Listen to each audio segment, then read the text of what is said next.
Je ne désire que toi. Je ne désire que toi. Assoiffé de ta présence. Je suis assoiffé de ta présence. Je ne désire que toi. Je ne désire que toi.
c'est parce que nous avons un merveilleux Père. Alléluia. Amen. Alléluia. Amen. Dieu s'est choisi un homme merveilleux, un homme puissant, sur qui il a déversé. Et ce Père déverse sur nous.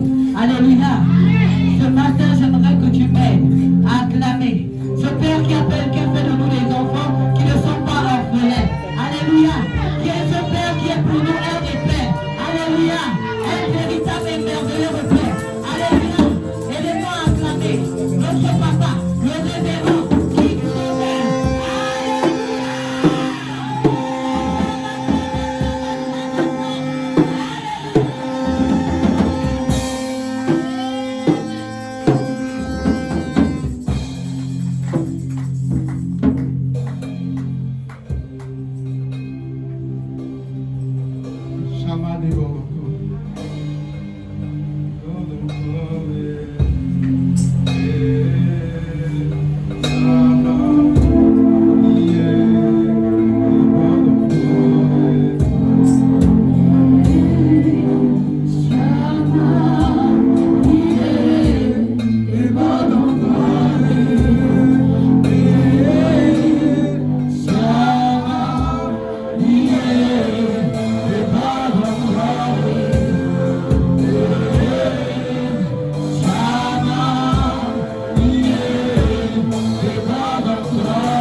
J'aimerais alors que nous sommes dans cette atmosphère, que tu sois concentré, que tu te tiennes sur tes deux pieds.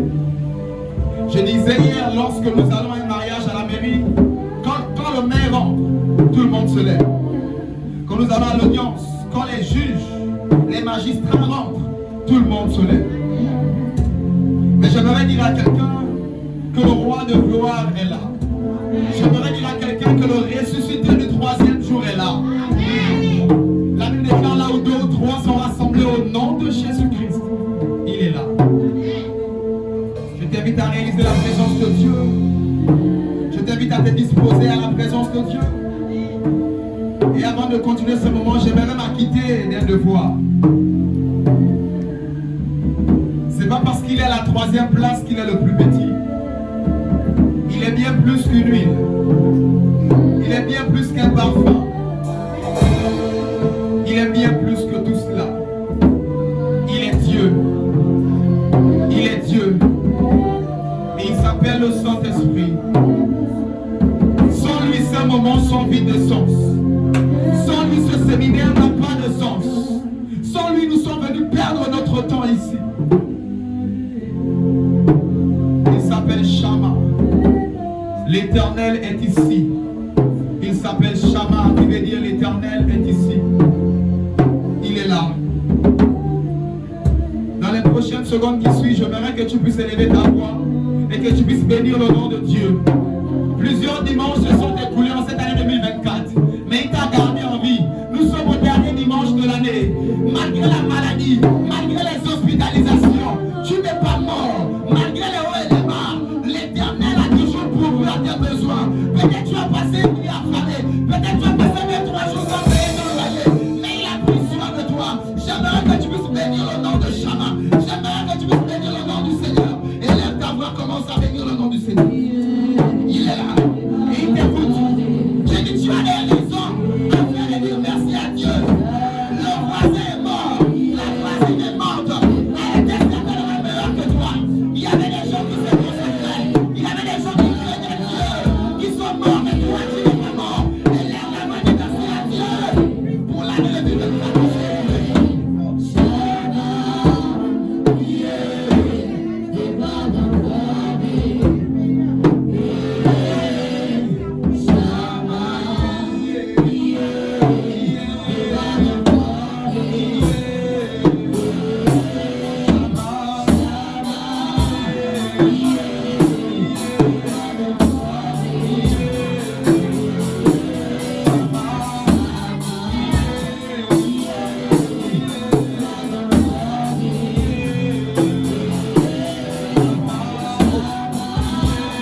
venus ce matin au-delà de recevoir, mais nous sommes venus te donner un cœur rempli de joie, venus te donner des remerciements, venus te donner des actions de grâce, car tu nous as gardés pendant toute cette année.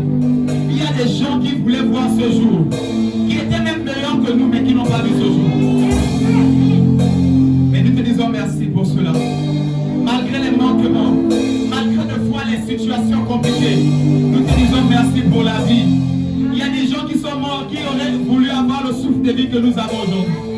Qui sont en train de crier, si je savais, si je pouvais revenir en arrière. Mais ce n'est plus possible pour eux. Mais pour toi, c'est encore possible. Alors fais le bon choix. Le choix de Jésus. Alléluia. Merci Seigneur. Nous sommes venus te dire merci pour ce moment. Avant la grande délivrance, nous sommes d'abord venus pour t'adorer, pour te dire merci, pour te rendre des actions de grâce. Merci Seigneur. Plusieurs personnes ont atteint leur projet, ont atteint leur but. Nous te disons merci. Merci Seigneur. Pour l'année qui commence dans 48 heures, elle est entre tes mains, Saint-Esprit. Prends le plein contrôle de ce moment, Saint-Esprit. C'est par toi que les hommes ont parlé de ta part. Parle ce soir. Utilise-moi comme un simple instrument et manifeste-toi, Saint-Esprit. Tu envoies ta parole et ta parole est guérie. Ce matin, au travers de ta parole guérie, délivre, opère des miracles, des signes et des prodiges. Sauve par-dessus tout. Ramène le cœur des fils vers les pères vers les fils. Au nom de Jésus-Christ. Amen. Est-ce que tu peux acclamer Jésus? Je dis, est-ce que tu peux pousser les cris de joie?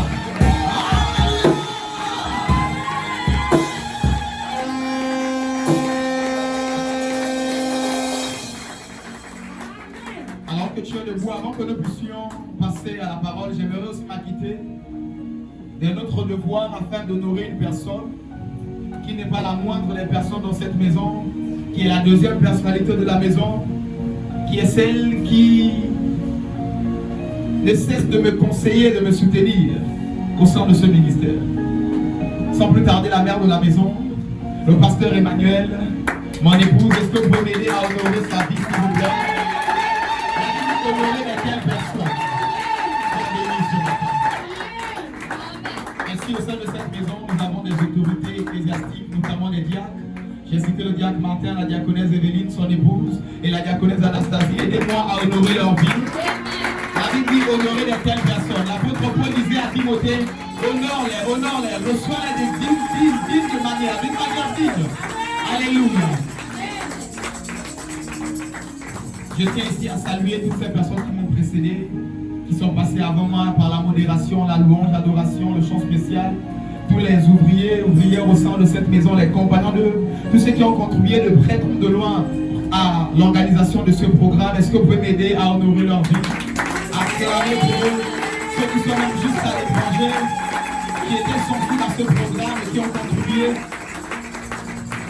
Et avec moi, je ne suis pas n'importe qui.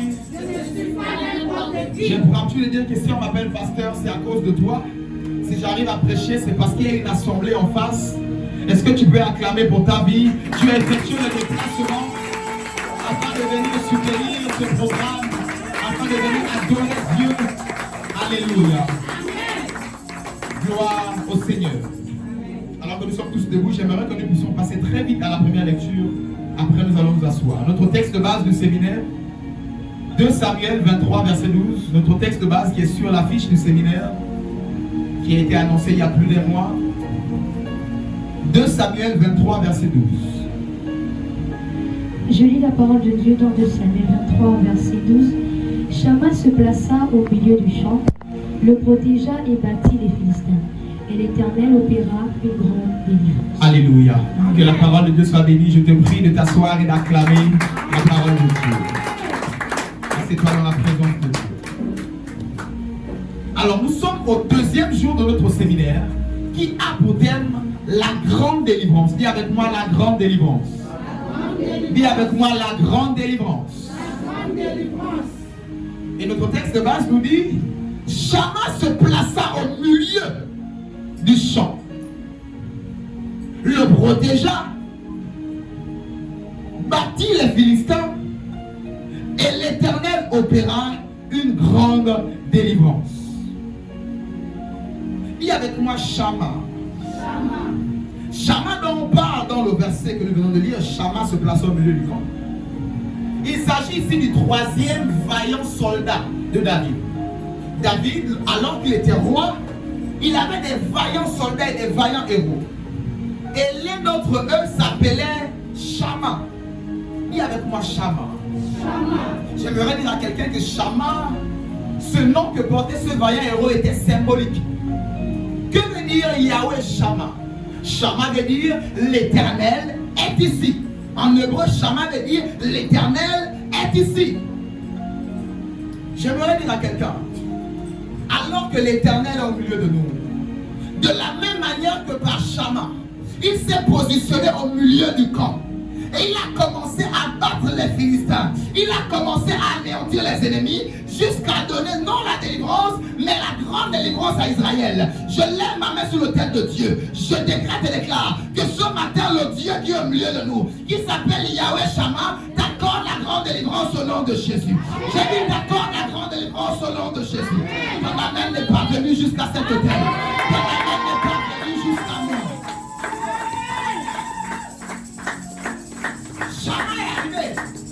Et il s'est positionné au milieu de ce problème. J'aimerais dire à quelqu'un que les Philistins ne sont pas n'importe qui face à Israël. Les Philistins, jusqu'à nos jours, représentent l'ennemi numéro 1 d'Israël. Je viens parler à quelqu'un que ce matin, le Dieu que je sers, qui s'appelle Yahweh Shama, alors qu'il est ici, se place au milieu du camp. Il se place au milieu de cette situation. Il se place dans ce problème. Il se place dans cette maladie. Il se place dans cette stérilité. Il se place dans ce célibat. J'ai dit, il se place dans ce chômage. Je suis en train de dire à quelqu'un, il se place au milieu de cette pauvreté chronique et héréditaire. Et il commence à les vaincre ce matin au nom de Jésus-Christ.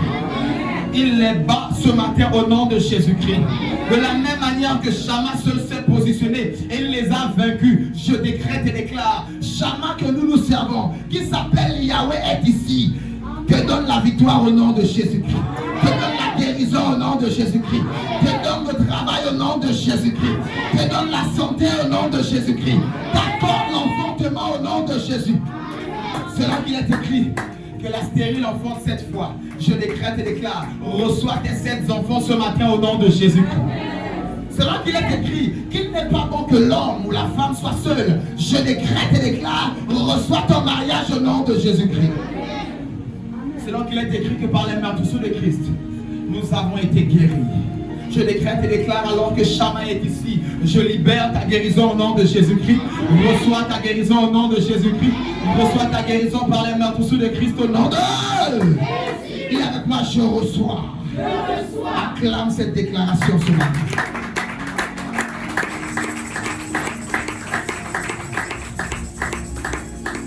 En plantant Jésus ce matin au centre de cette prédication,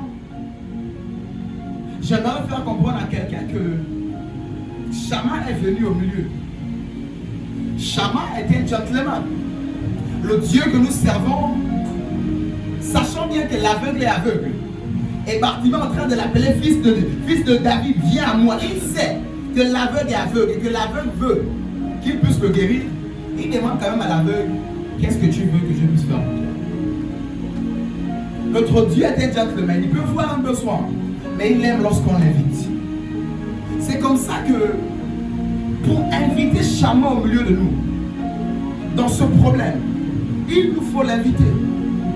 La Bible déclare à tous ceux qui l'ont reçu, autrement dit, reçu son invitation. Il dit, je me tiens à la porte et je frappe. À tous ceux qui l'ont reçu, à tous ceux qui ont ouvert la porte, il a donné le pouvoir de devenir enfant de Dieu. En plaçant Jésus au centre de cette prédication, en plaçant Shama au centre de cette prédication, j'aimerais inviter quelqu'un qui n'avait jamais accepté Jésus.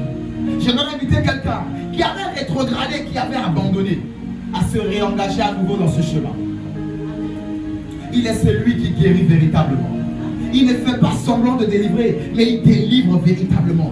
Il ne fait pas semblant de bénir, mais il bénit véritablement. La Bible déclare que sa bénédiction Donc quel chagrin!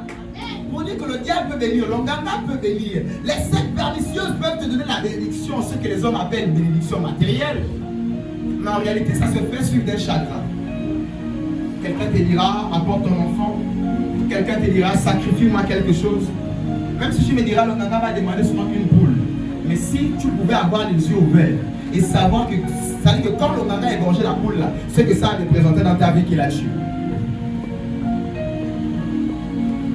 J'invite quelqu'un à mettre toute sa confiance en Jésus. Vous savez, au-delà des biens matériels et de la bénédiction dont nous allons parler ce soir, Jésus reviendra bientôt. Que tu le veux ou pas, nous allons tous quitter cette terre, tôt ou tard. Mais la question que j'ai toujours posée à quelqu'un, parce que j'aimerais dire à quelqu'un, tu peux être chrétien et ne pas être enfant de Dieu. Chrétiens, c'est les hommes qui ont créé cela. Ils ont dit qu'ils faisaient comme Jésus, ils ont dit, voici les chrétiens. Chrétien, Jésus n'a jamais dit allez-y et faites des nations des chrétiens, mais il fait des nations des disciples. Tu peux être chrétien, catholique, éveillé ou protestant, mais ne pas être enfant de Dieu, ne pas être disciple. Voilà pourquoi je m'assure que l'auditoire ce matin puisse être véritablement disciple du Seigneur et enfant de Dieu. À tous ceux qui l'ont reçu, à ceux qui croient en son nom, elle a donné le pouvoir de devenir enfant de Dieu. Est-ce que les enfants de Dieu peuvent acclamer le nom du Seigneur? Est-ce que les gens qui ont cru au nom de Jésus, j'ai dit, est-ce que tu peux acclamer pour Jésus-Christ? Dis avec moi, Shama. L'Éternel est ici. Dis avec moi, Shama. Ce matin, déborde encore. Déborde encore. Dans ma situation, dans tous les domaines de ma vie, je m'attends à toi. Je t'invite, je t'appelle, prends le plein contrôle. Au nom de Jésus, acclame cette déclaration.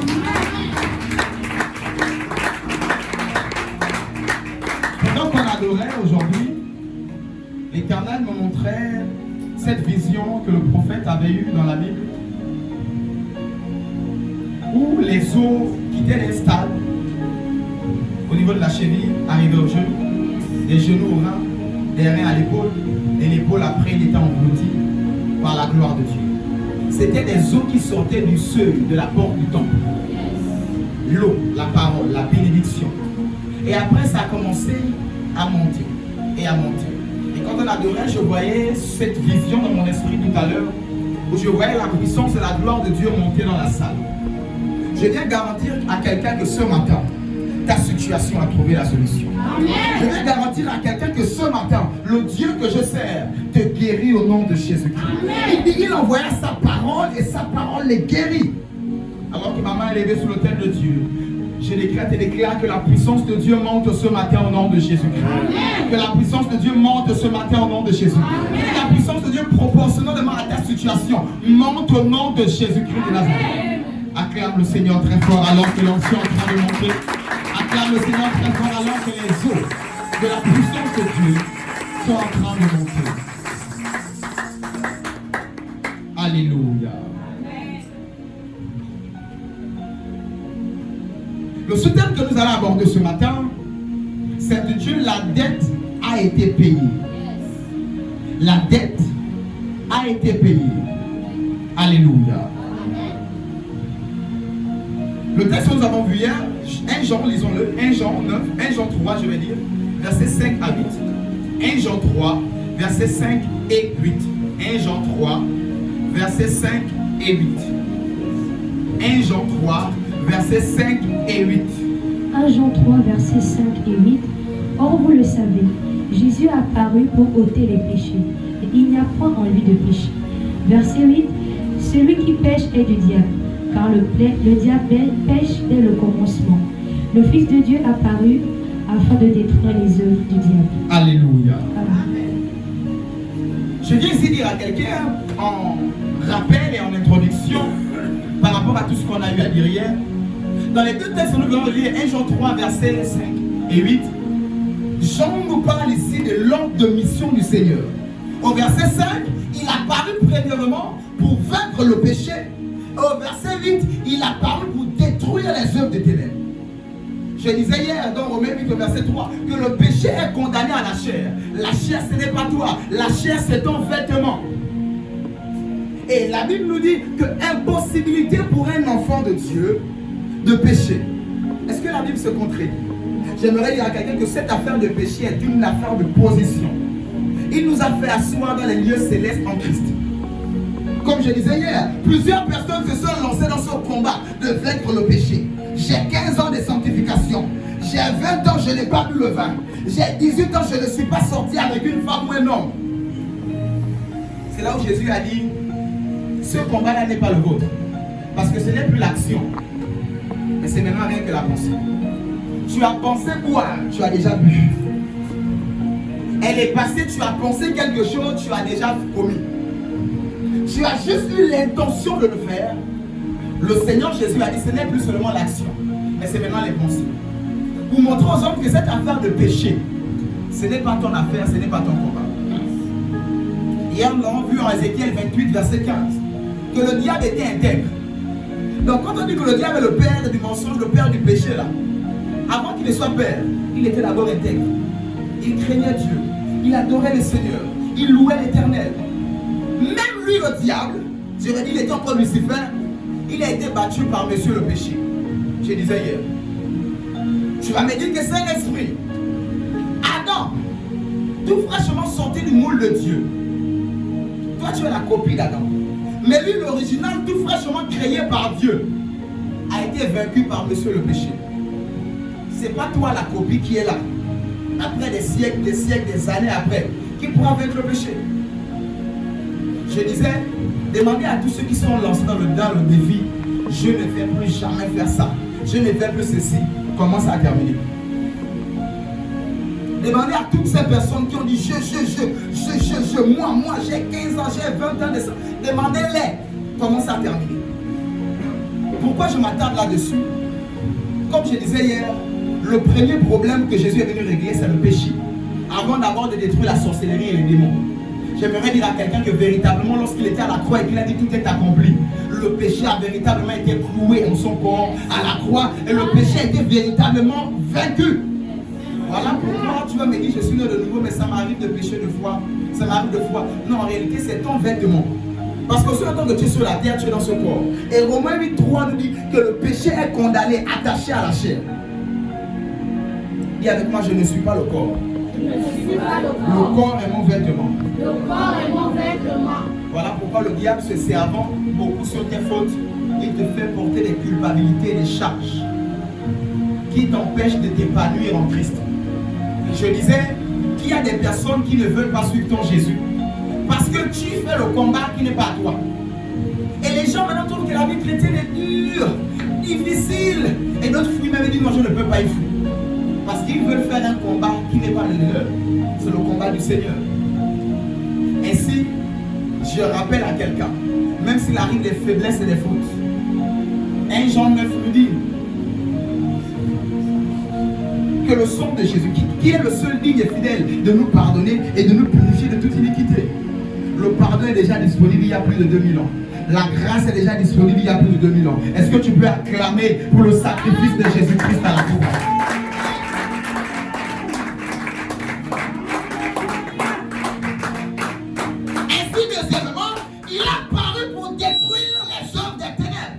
J'aimerais dire à quelqu'un que Jésus a apparu pour détruire toute œuvre de la sorcellerie, pour détruire toute œuvre de la magie, des démons et même de Satan lui-même. Mais le problème, c'est que toi, on t'a tellement habitué que pour détruire les œuvres des ténèbres, il te faut crier. On t'a tellement mis dans la tête que pour détruire la sorcellerie, il te faut tellement te concentrer, tourner au ciel, commencer à crier, commencer à faire des...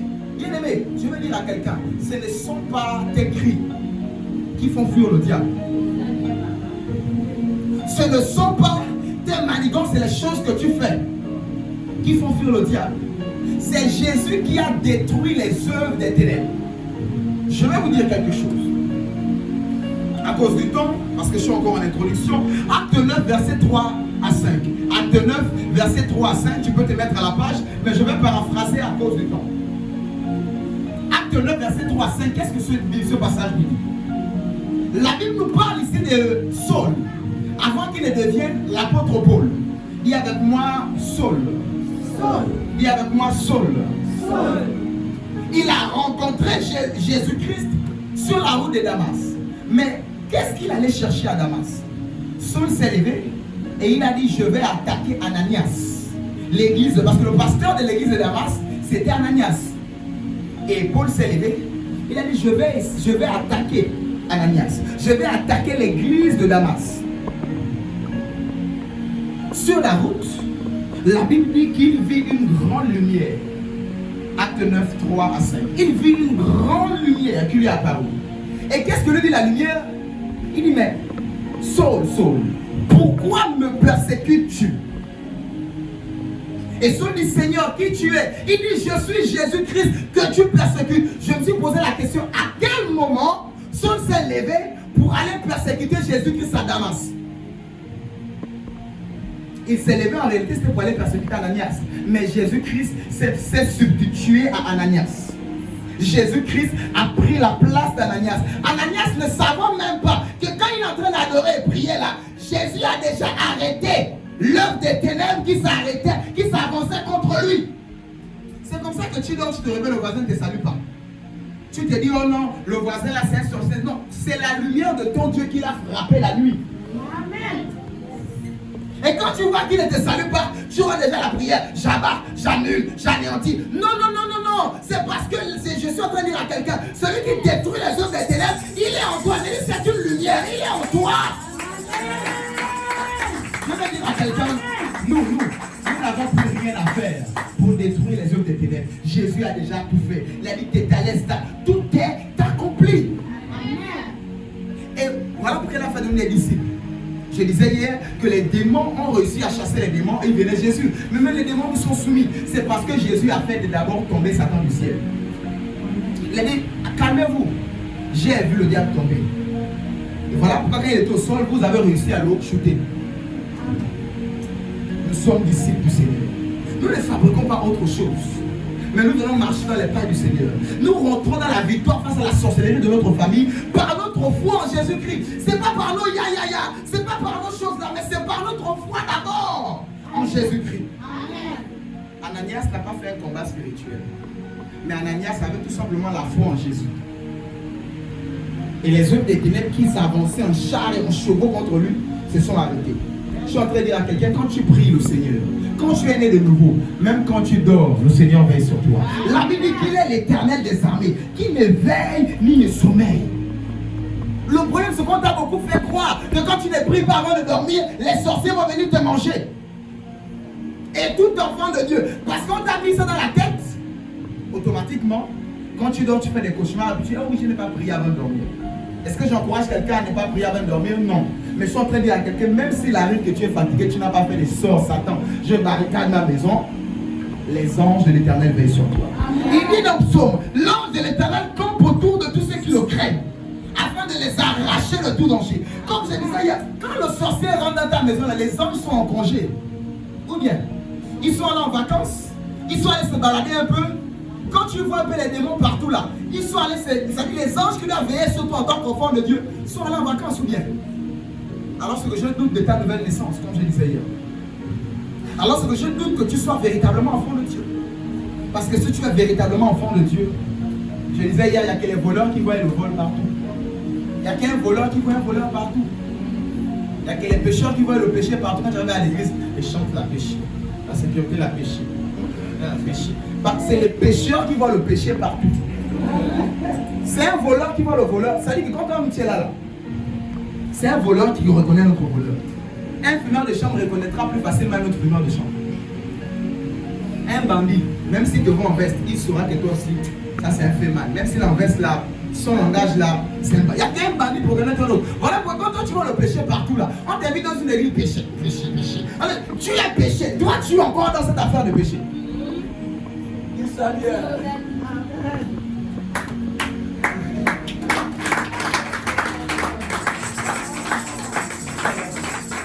Qu'est-ce que je suis en train de faire? Je suis en train d'amener l'église à ne plus avoir les lunettes que diable, sorcier.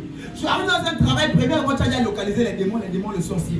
Le sorcier du bureau, le sorcier de la société, le sorcier du ministère. Mais Dieu ne t'a pas aussi montré les chrétiens. Quand tu arrives, c'est premièrement le diable, le mauvais. Il t'a pas aussi montré le bon. Quand tu es dans le quartier, tu as déjà localisé la sorcière du quartier. Bon, il ne t'a pas montré le chrétien aussi du quartier.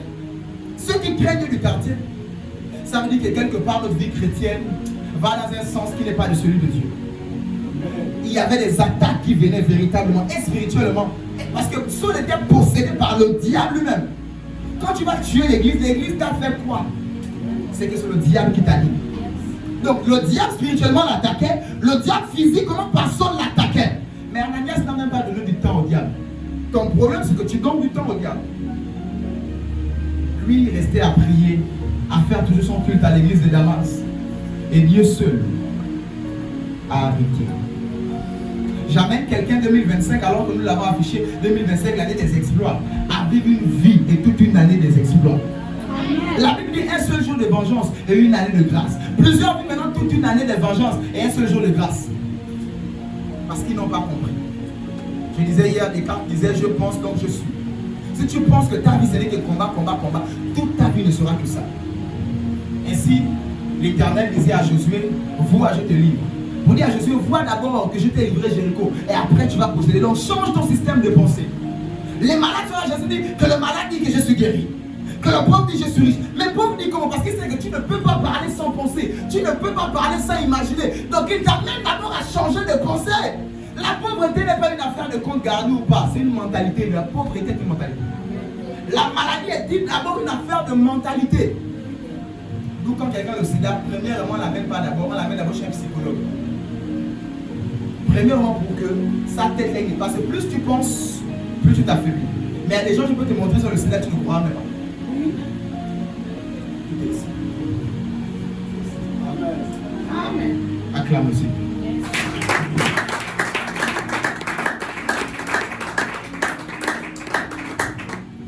Ananias qui ignorait le combat, l'Éternel des armées a apparu pour détruire les œuvres des ténèbres. Il a apparu pour détruire la sorcellerie. Quant à toi, serre-le, avance, ne les vois plus. C'est son devoir de te sécuriser. C'est son devoir de prendre soin de toi. Il est ton père. Et il n'est pas irresponsable. Il dit, si vous vous donnez des bonnes choses à vos enfants, à plus forte raison Dieu. Le problème, c'est qu'on a beaucoup prêché un Dieu irresponsable. Un Dieu qui n'est pas bon. Un Dieu qui est assis sur le trône, mais il y a une grosse barre de le bâton, prête à te frapper. Dis avec moi, mon Dieu n'est pas comme ça. Mon Dieu n'est pas comme ça. Acclame le Seigneur. Amen. 2 Rois 4, verset 1 à 2. 2 Rois chapitre 4, verset 1 à 2, lisons-le. Nous rentrons maintenant le sous-thème. Les dettes ont été payées. 2 Rois 4, verset 1 à 2. 2 Rois 4, verset 1 à 2. Une femme dont les femmes des fils des prophètes cria à Élisée en disant, ton serviteur mon mari est mort, et tu sais que ton serviteur craignait l'Éternel. Or le créancier est venu pour prendre mes 2 enfants et en faire ses esclaves. Élisée lui dit, que puis-je faire pour toi? Dis-moi, qu'as-tu à la maison? Elle répondit, ta servante n'a rien du tout à la maison qu'un vase d'huile. Alléluia. Dans ce passage de 2 Rois 4, verset 1 à 2, on nous parle ici de cette veuve. C'est une femme, c'est la femme du fils d'Élisée. Élisée avait un fils spirituel qui était prophète. Mais ce prophète avait une femme. Mais le prophète est décédé. La femme ne savait pas que le mari avait des dettes. Les enfants ne savaient pas que le mari avait des dettes. Et un matin, le créancier arrive et dit, madame, ton mari me doit, voici les contrats qu'il a signés. Je vais prendre vos 2 enfants et je vais les amener en esclavage. Je suis en train ici de dire à quelqu'un, pourquoi le père avait des dettes? Il meurt, mais ce sont les enfants qui paient. Comment ça, papa a les dettes? Il meurt, automatiquement il suit. Pourquoi il suit les enfants? Je vais dire en réalité, c'est parce que c'est le sang de papa qui avait les dettes. Et donc, comme papa n'est plus là, son sang est toujours là. Papa n'est plus là, il y a quelqu'un qui porte encore son nom. Maman qui a tissé les liens avec l'Ondjobia, avec le Mélan, avec le Bouiti, elle a pris leur puissance pour se marier, leur puissance pour avoir des enfants. Elle a pris des choses. Et maintenant, elle n'est plus. Mais spirituellement, elle les doit encore. Parce que maman n'est plus là. Ces esprits-là se lèvent. Et vont réclamer le sang de maman. Les noms de maman. Parce que maman n'est plus, mais elle a laissé son sang. C'est comme ça que nous trouvons de nos jours plusieurs innocents qui arrivent. Tu nais dans une famille, c'est difficile de se marier. Tu nais dans une famille, tous les hommes ne travaillent pas. Tu nais dans une famille, tous les ventres sont fermés. Parce qu'il y a eu une maman et un papa qui a eu à aller prendre des dettes. Je vais être ministre, je vais être personne élevée, je veux que tu me bénis, je veux ceci. Ils vont contracter des esprits, des alliances et des pactes. Et après eux-mêmes ils partent, ils laissent des problèmes à des descendants. Les gens qui portent leur nom, leur sang et toute leur famille. Et voici les enfants innocents, ne savant même rien. Peut-être qu'il a même pris les dettes là, les enfants n'étaient même pas nés. Des innocents qui naissent automatiquement esclaves. Tu nais esclave. Tu nais stérilité. Tu nais célibat. Tu nais pauvreté. Tu nais chômage. Tu es en train de naître, mais tu as l'impression que pour les autres ça connaît. Pourquoi moi? Pourquoi moi? Et toi, de fois, tu ne comprends même pas les esprits. Ça veut dire que tu essaies de chercher le truc à ton problème, tu vois. Et c'est là où spirituellement tu te rends compte qu'il y a des gens qui ont pris des dettes, qui ont commandé des esprits. Papa est allé rentrer dans une secte, il est mort.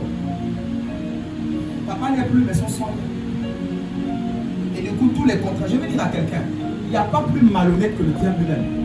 Il peut te faire signer un contrat là, gagnant-gagnant. Si tu tournes au contrat, tu comprendras que ce n'est pas gagnant-gagnant. Il va te dire, donne-moi, je vais te donner. Il y a une face toujours cachée. J'écoutais le témoignage d'un franc-maçon. Au début, on leur dit, non, tu es à ton doctorat, tu es ministre. La franc-maçonnerie, tu ne sers pas le diable. On te donne seulement les connaissances, comment dominer, comment ceci. Et après, quand tu montes jusqu'à leur 7e degré, c'est là où on te dit réellement, depuis le début, tu servais le diable. Il n'y a pas plus bandit que lui. Il te fera croire que non, je vais te donner l'enfant. Viens seulement m'adorer, venez danser tous les samedis pour moi. Et tu ne sais pas quand tu danses là, surtout pieds nus là, tout ce que tu es en train de laisser. En prêchant sur le mystère des pieds il y a quelques temps, tu vas dire, oh le gars a vu, il a fait ceci. Sous tes pieds, toute ta vie est écrite. Voilà, tu vas te dire, enlève tes pieds, enlève tes bouches, en pied. Parce que sous tes pieds, ta vie est écrite sous tes pieds. Il y a une science qu'on appelle la réflexologie. Cette science, pour soigner ta tête, on masse tes pieds. Pour soigner ton dos, tu as mal au dos, on ne touche pas ton dos, on masse tes pieds. Et une partie de ton sous tes pieds qui représente ton dos, qui représente tes poumons, va sur Google, si tu ne connais pas la réflexologie plantaire, ils appellent ça comme ça. C'est une science de la santé, mais qui est beaucoup plus appliquée en Asie, en Inde, du côté asiatique. Là. Mais ça existe déjà ici au Gabon, c'était passé au journal il y a quelques jours. Qu'est-ce que je vais faire comprendre à quelqu'un? Il n'y a pas plus bandit que ces personnes-là. L'Éternel m'a mandaté moi ce soir afin de te libérer par le sacrifice de Christ de toute dette que tu as reçue de par tes aïeux, de par tes parents, de par ta famille. Au nom de... Au nom de... Ton amen n'est pas arrivé jusqu'à cet hôtel. J'ai dit à quelqu'un, ton amen n'est pas arrivé jusqu'à moi. Au nom de... Il y a avec moi la grande délivrance. Il y a avec moi la grande délivrance. C'est comme ça que nous trouvons dans les délivrances ici. Sa mère m'avait donné. Elle nous appartient. Oh non, son enfant nous appartient. Sa mère nous avait donné. De fois, la mère ne sait pas qu'elle avait vendu les enfants, qu'elle était allée donner 10 000 chez le maman. Elle ne savait pas que quand elle était allée prendre ce bain-là, elle était en train de vendre sa descendance. Elle ne savait pas que quand elle était en train de faire ces choses-là, il n'y a pas plus bandit que le diable. Il te dira, c'est le quand, après son péché, il est le père du mensonge. Il dit non, quand tu te laves, ça c'est pour enlever la folie, tu ne sais pas, il enlève la folie, mais il bloque. Il te donne la folie à la génération qui suit. Il t'enlève, mais il envoie à la génération qui suit. Et après, on va dire, oh non, oui, maman aussi était folle, mais elle a été guérie pour le gamin là, allons-y encore. Il enlève, il m'envoie à tes enfants. Il enlève le diable, il ne fait que ça. Parce qu'il veut te rappeler quelque chose. Le diable ne cherche pas le diable, Jésus l'a dit. Quand on a dit tu fais des miracles par Belzébuth, il dit mais Belzébuth, donc ça dit le diable chasse maintenant le diable, et après il dit un royaume divisé ne peut pas subsister. Donc vous dites que si le diable subsiste là maintenant, le diable ne chasse pas le diable. Tu vas chez un gamin parce qu'un sorcier t'a fait ceci, c'est un arrangement. mois après, ça revient te frapper. Oui.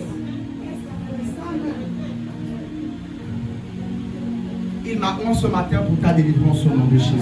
L'Esprit du Seigneur éternel est sur moi. Il m'a oint pour annoncer ta délivrance au nom de Jésus. Il m'a oint pour annoncer ta guérison au nom de Jésus. Il m'a oint pour ton mariage au nom de Jésus. Il m'a oint pour ton enfantement au nom de Jésus. Il m'a oint pour ta vie au nom de Jésus. Donne le meilleur de tes amens et acclame Jésus. Je dis acclame Jésus et donne le meilleur de tes amens.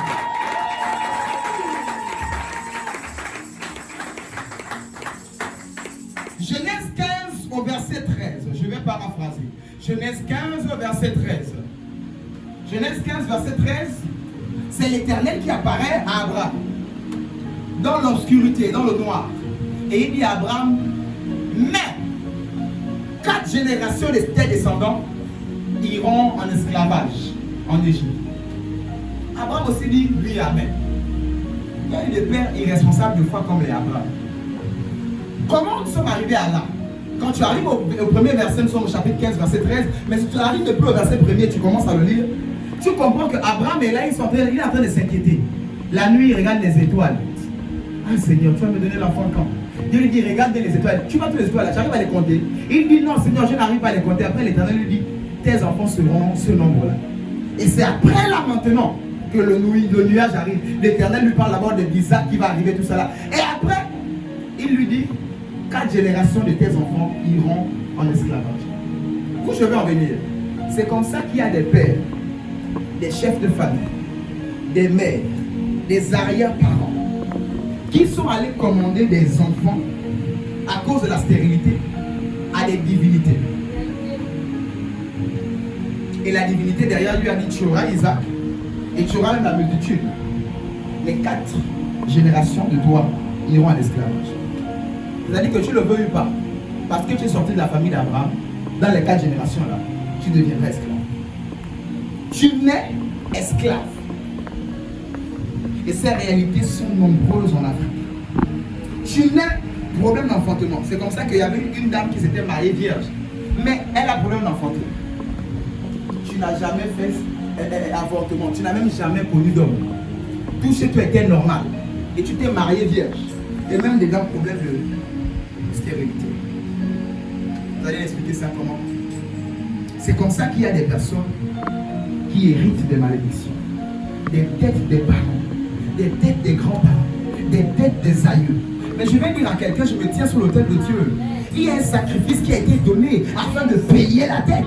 Amen. Jésus est venu pour le péché et pour détruire les œuvres des ténèbres qui te réclament à cause d'une dette. Amen. Il y a maintenant le prix a été payé. Le prix a été non, payé. Le prix a été payé. Le prix a été payé. Acclame le Seigneur dans le meilleur de ses âmes.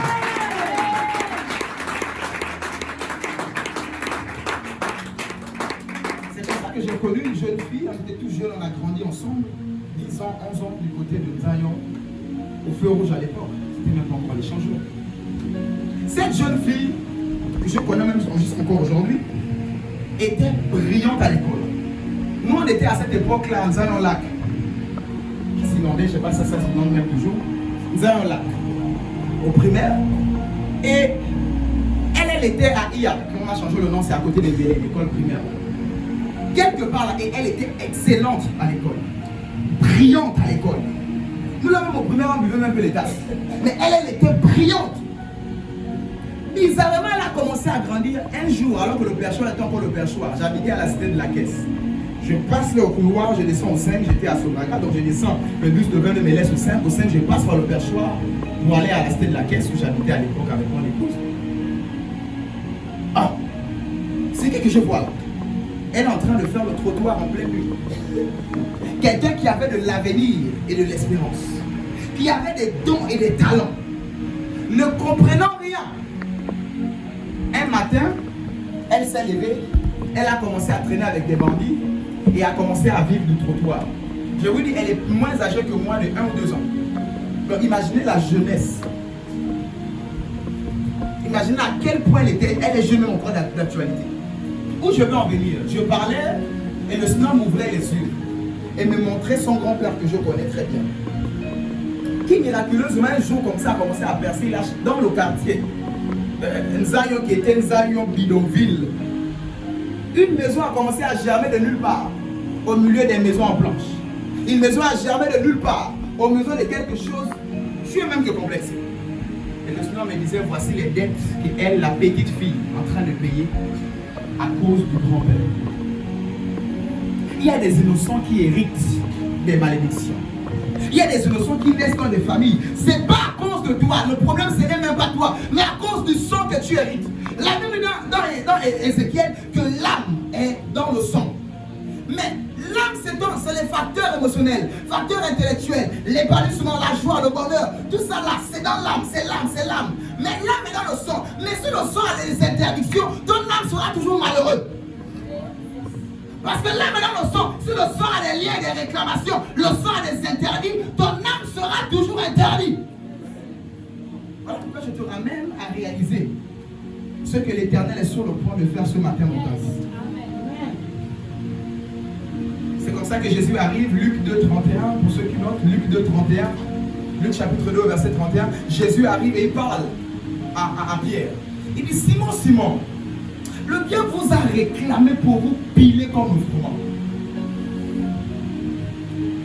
Le diable ne pouvait pas réclamer Pierre, mais Simon. Simon, c'est l'homme, la chair, le sang. Mais Pierre, c'est le né de nouveau. Jusqu'à Jésus a changé son nom. Tu quittes Simon, tu deviendras Pierre. C'est le né de nouveau qui s'appelle Pierre. C'est comme ça que tu es né de nouveau, mais le diable s'élève et il réclame tout le jour pour Simon. Tu es devenu Pierre, né de nouveau, mais tout le jour, le diable te réclame. Vous savez, qu'est-ce que Jésus a fait, verset qui suit 32? Jésus dit quoi? Jamais j'ai prié pour toi afin que ta foi ne défaille point. Jésus a fait quoi? Il a prié pour lui afin que sa foi ne défaille point. Vous savez pourquoi Jésus a prié? Jésus a prié parce que le sacrifice n'avait pas encore été payé. Je répète, vous savez pourquoi Jésus a prié? Il a prié parce que le prix n'avait pas encore été payé. C'était lui-même le prix. Donc parce que le prix n'a pas été payé, il a dit, moi, j'ai prié pour toi. Mais je vais dire à quelqu'un, Jésus ne priera plus pour toi. Il a déjà payé le prix. C'est à toi par ta foi. Tu te connectes. Voilà pourquoi il a prié pour la foi. Par ta foi, tu te connectes au sacrifice de Dieu. Et les œuvres de réclamation sont détruites. Seulement te dit, toi les mains criant et priant, on peut les voir faire fausse route. Si ta foi n'est pas positionnée sur le sacrifice de Jésus-Christ. Si ta foi n'est pas positionnée sur le sacrifice de Jésus-Christ. Il a paru afin de détruire les œuvres des ténèbres. Ce n'est pas un mythe. Lorsqu'il a dit tout est accompli, réellement, il savait que quelque part au nord, il devait avoir une famille dont la sorcellerie les fait souffrir. Il a dit véritablement en 2024, cette sorcellerie est détruite, anéantie au nom de... Donne-moi le meilleur de tes amens. Donne-moi le meilleur de tes amens. Est-ce que tu peux célébrer celui qui a payé le prix?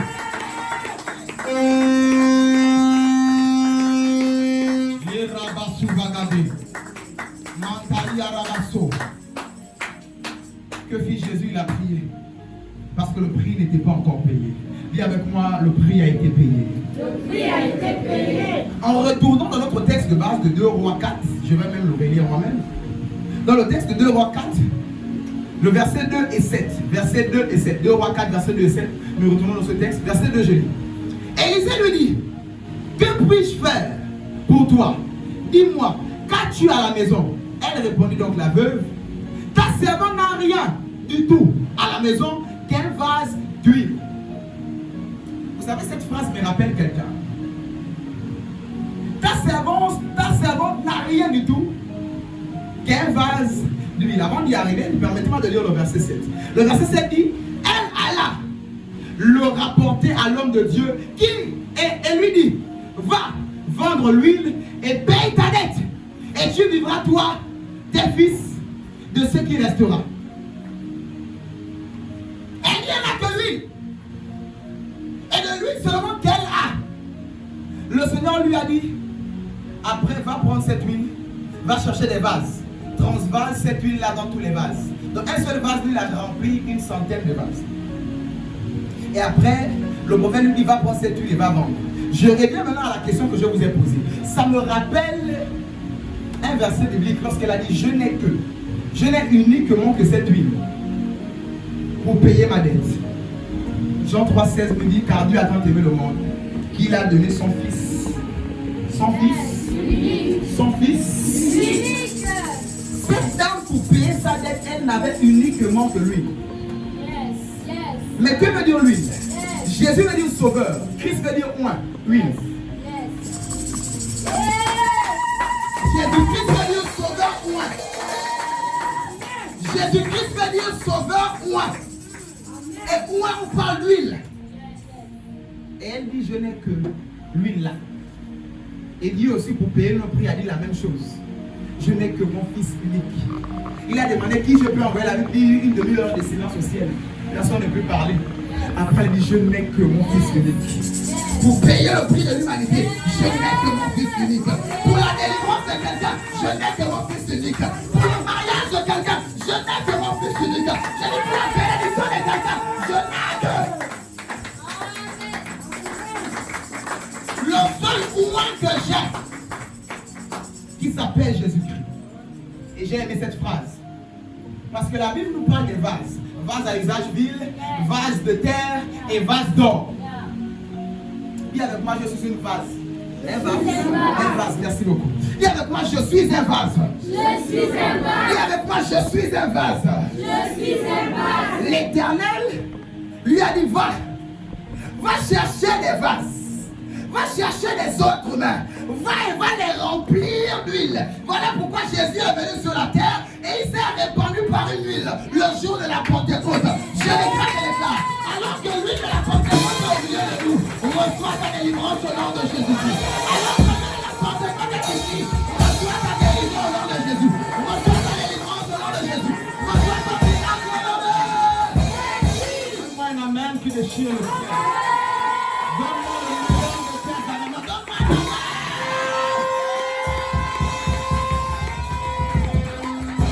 Dis avec moi la grande délivrance. Non, tape ton voisin comme ça, dis la grande délivrance. La brakamande qui a la basso. Je suis convaincu d'une chose, je dis à quelqu'un, aujourd'hui, c'est ta délivrance. Aujourd'hui, c'est ton miracle. Amen. Parce qu'il y a un prix qui a été payé. Il y a une huile qui a été payée pour ta tête.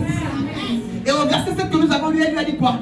Va-tu payes, va-tu payes. Je veux dire à quelqu'un, une huile a été donnée. Et le prix est payé.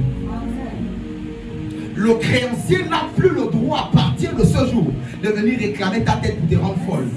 Il n'a plus le droit à partir de ce jour pour venir réclamer ton ventre pour te rendre stérile. Il n'a plus le droit jusqu'à ce jour pour venir réclamer ton mariage, pour venir réclamer ta peau. Il n'a plus. Et avec moi, le prix a été payé.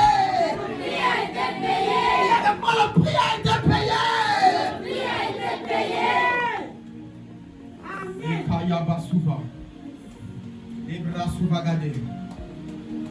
Le oint a été donné. L'huile a été payée. Mais j'ai aimé une chose. Lorsqu'il a dit va vendre et paye ta dette, la dernière phrase attire beaucoup mon attention. Et il dit tu vivras, je veux dire, et tu vivras, toi et tes fils, de ce qui restera. Yes. La dette a été payée pour le passé. Yes. Le prix a été payé pour le présent. Amen. Et pour l'avenir. Voilà pourquoi il dit je suis venu pour que mes brebis aient la vie et qu'elle soit dans l'abondance. Je dis à quelqu'un la dette a été payée et ton avenir a déjà été préparé. Il a déjà des bons garnis pour ton avenir, pour ta destinée. Oh, ton amen n'est pas en train de venir jusqu'à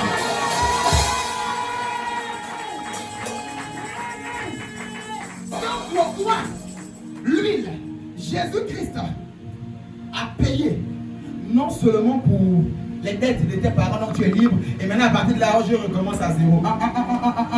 Il n'y a pas zéro. Yes. Il a payé la dette et il te donne encore de l'argent pour la suite. Amen. Si les millionnaires qui détiennent les petits millions et milliards de la terre, l'enfant vient de naître rien qu'avec l'acte de naissance, ils vont faire l'enfant à 6 mois, ils vont faire le compte en bas de l'enfant, qu'il pourra toucher à 21 ans ou à 18 ans. À plus forte raison, notre Dieu qui a payé notre dette. Il ne détient pas seulement 1 milliard ou 15 milliards, mais il détient bien plus que l'argent de ce monde. Et quand il a donné Jésus, il a véritablement donné Jésus pour toi. Le problème, c'est que le diable fait tout pour te faire croire qu'il faut Jésus et autre chose. Jésus et beaucoup les prières. Jésus et 45 jours de jeûne. Jésus et... Non, Jésus. Rien que ta foi en lui a détruit les œuvres des ténèbres. Et s'il nous arrive à prier, à battre les mains, c'est dans la foi de Jésus et en appliquant cela. Parce que la Bible fait toujours de prière par l'esprit. Donc même la prière, le combat spirituel existe. Le ministère de la délivrance existe, oui. Mais c'est pas d'abord la foi de Jésus-Christ. Si on fait la délivrance ou quoi que ce soit sur autre chose, nous perdons notre temps. Dis avec moi, la dette a été payée. La dette a été payée. Je ne suis plus réclamable. Je ne suis plus réclamable. Ma vie ne doit plus être réclamée. Ma vie ne doit plus être À réclamée. partir de ce jour, À partir de ce jour, Jésus-Christ a payé le prix. Jésus-Christ a payé le prix. Lui, il a été vendu. Lui a été vendu. Voilà pourquoi Jésus a été vendu. Pour quelques pièces. Par Judas. Lui, il a été vendu. Et quand il a été vendu, ça nous a délivrés. Il fallait que Judas le vende. Allez avec moi, lui, il a été vendu. Lui il a été vendu. Dis à ton voisin, lui, il a été vendu. Lui il a été vendu. Le oint a été vendu. Il a été vendu. Je répète, il a été vendu. Amen. Et son prix, si la dette c'était par exemple 1 million, il a été vendu à bien plus. Yes. À peut-être 1 milliard. Et l'équivalent, tu donnes les miettes là, aux créanciers qui t'embêtent là, et qu'ils se taisent à jamais. Et les restes là, 900 millions va prospérer. Avec pas seul, mais toi et tes fils. Amen. Ils sont en train de dire à quelqu'un, le diable a mal fait de te réclamer. Yes. Ce matin, tu as su que la dette a été prise. Amen. Ce matin, tu as su que la dette a été prise. Parce que lui, c'est un bandit. C'est-à-dire, tu louais une maison. La maison que tu loues, ton père te paye la maison tous les jours. Et après, il s'arrange avec le propriétaire de la maison. C'est location avec l'agence. Par exemple, l'agence qui gère la location. Mais toi, tu t'es arrangé avec le bailleur, c'est-à-dire lui-même le propriétaire de la maison. Tu as acheté la maison. Mais l'agence de location immobilière va toujours, chaque scène, le loyer. Et toi, tu continuais toujours à payer le loyer. Alors que ton père t'avait déjà acheté cette maison. Tu continues toujours à payer de par ta stérilité, de par tes maladies, de par tes douleurs. Oh, maman, à 50 ans avait les douleurs, donc avait ceci. Donc toi aussi, quand tu es en train de vieillir là, à 30 ans, tu commences déjà à voir. Et tu dis non, non, c'est héréditaire. Non, mais c'est dans notre famille. C'est notre maladie. Tu es en train de payer des dettes bizarres. Oh non, maman a fini stérile. Ou encore maman a fini seule. Donc chez nous aussi, c'est pareil. Et le prix a été payé. Si tu crois, comme j'ai exhorté une dame, chef d'entreprise, avec qui je parlais, et qui me disait, mes frères ont beaucoup fait souffrir les femmes et tout ça là, et tous leurs juges leur disent, gardez bien vos femmes pour que moi aussi on puisse bien les garder. Je lui ai dit, sors de ça. Aussi longtemps que ta foi est passée dans ça. Donc parce que ton père, tes frères font souffrir leurs femmes, tu ne vas jamais te marier. Et les hommes vont te faire souffrir. Donc parce que ta foi est placée dans ça. Et c'est que voilà pourquoi le diable met des pensées diabolique pour vous garder dans l'esclavage. Parce que maman était malade. Moi aussi je dois être malade. Parce que papa était pauvre. Oui, voilà pourquoi. Il te fait croire ces choses. Parce que tu penses, tu crois, tu es. Tu penses, tu crois, tu es cela. Je viens dire à quelqu'un, lève ça. Si ton père a fait souffrir les femmes, tes enfants ne vont pas en payer le prix. Tu n'en paieras pas le prix. Amen. Il a causé lui-même les châtiments là-bas, le rattraper s'il a en enfer là-bas. Ou s'il le sait aussi, la grâce de Dieu sur lui. Mais le prix a été payé. J'ai dit à quelqu'un, sors de ça.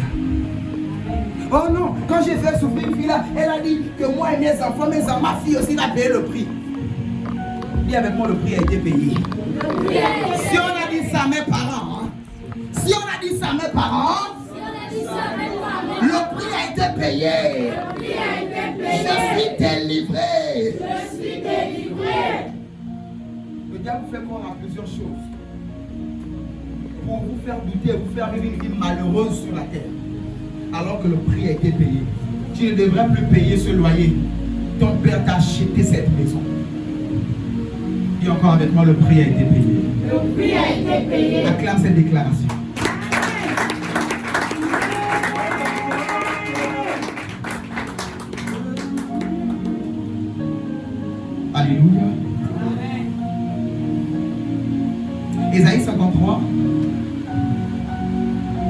Ésaïe 53, verset 4 à 5. Ésaïe 53, verset 4 à 5. Ésaïe 53, verset 4 à 5. Cependant, ce sont nos souffrances qu'il a portées, c'est de nos douleurs qu'il s'est chargé. Et nous l'avons considéré comme puni, frappé de Dieu et humilié. Mais il a été blessé pour nos péchés, brisé pour nos iniquités. Le châtiment qui donne la paix est tombé sur lui, et c'est par ses meurtrissures que nous sommes guéris. Alléluia. À chaque fois que le diable vient te réclamer dans ta santé, il faut le lui rappeler que par le meurtrissure de Christ, tu as déjà été guéri. Vous dites que ta guérison existe avant ta maladie.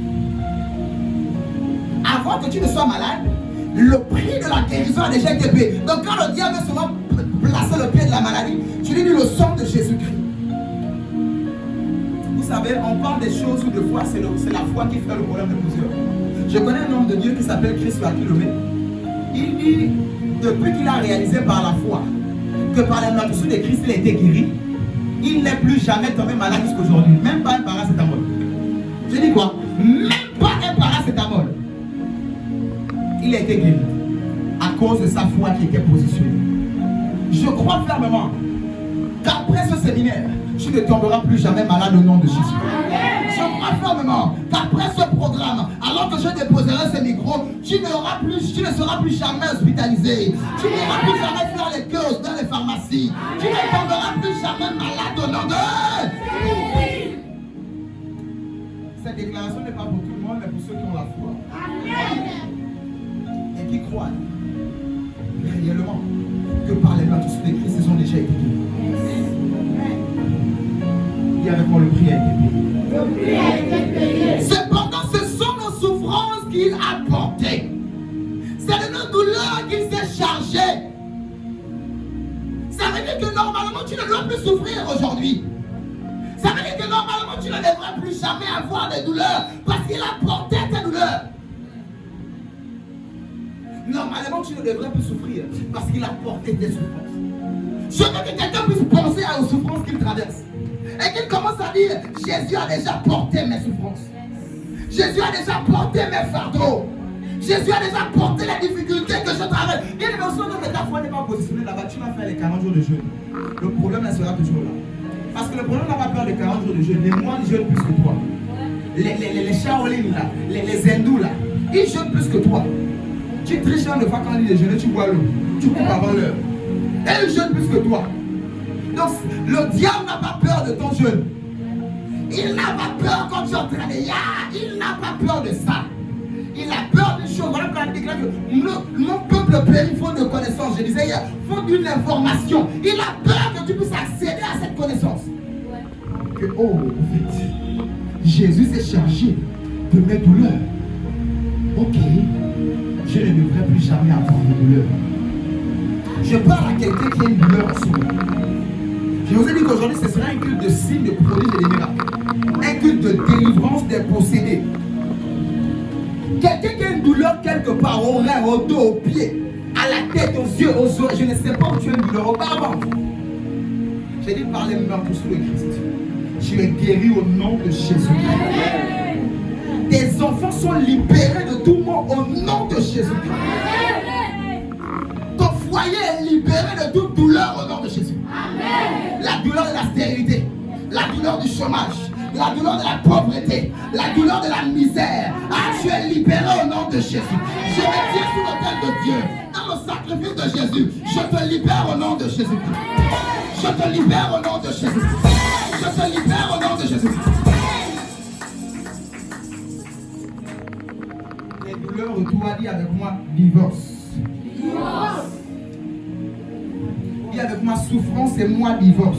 Souffrance et moi, divorce. J'ai déjà l'information. J'ai déjà l'information. Je disais hier, je vais reprendre pour ceux qui n'étaient pas là hier. Gédéon avait peur des Madianites. Parce qu'ils étaient à 135 000. Lui, il était à 32 000 avec son armée. Mais après, l'Éternel a enlevé tout le monde. Ils sont restés à 300. Et il a peur. L'Éternel dit non, n'aie pas peur.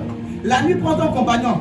Allez-y veiller. Vous allez écouter. Et quand ils arrivent dans le camp de l'ennemi mené en espionnage, ils écoutent à l'attente. Ils ont peur. Ils ont peur.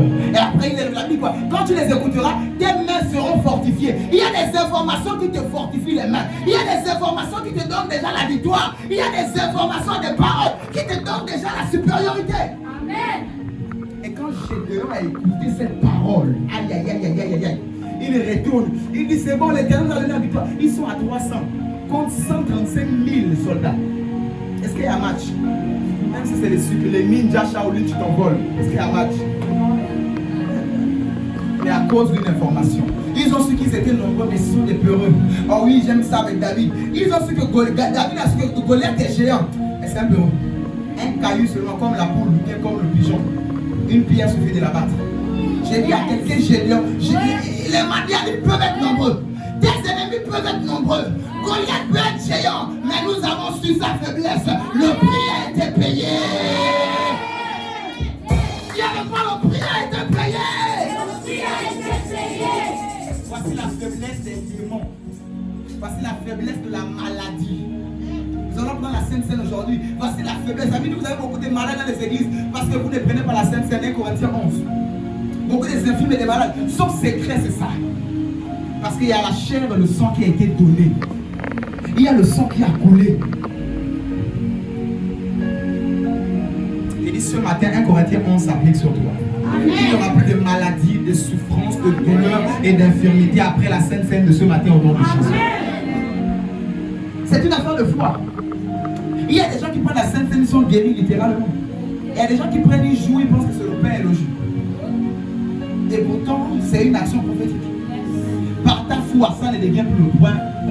Ça devient le sang de Jésus dans ton corps. Ça devient la chair du Seigneur en toi. C'est une affaire de foi. Voilà pourquoi je comprends quand la Bible dit oh, sans la foi, il est impossible de lui être agréable. Dis à ton voisin, il te faut croire. Il te faut croire. J'ai l'impression qu'il n'a pas compris. Touche-le, dis-lui, il te faut croire. Il te faut croire. Acclame le Seigneur.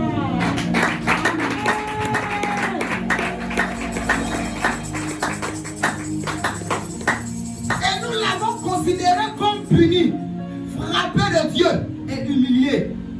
Plusieurs t'ont fait croire que Dieu veut te frapper. Que la volonté de Dieu c'est de te frapper, c'est de t'humilier. Non! Frappé et puni de Dieu pour toi. Lui, il a été frappé pour toi. Il a été humilié. Je déclare que la honte et l'humiliation te lâchent aujourd'hui au nom de Jésus. Amen. Que toute situation de honte et d'humiliation te libère au nom de Jésus-Christ. Tu as la réunion des familles, tu es seulement derrière, tu caches tu rases les murs. Parce qu'il y a une situation qui te fait honte. Or, depuis la stérile, depuis ils ne travaillent pas, depuis ils sont pauvres et misérables. La honte et l'humiliation, il a payé le prix pour toi.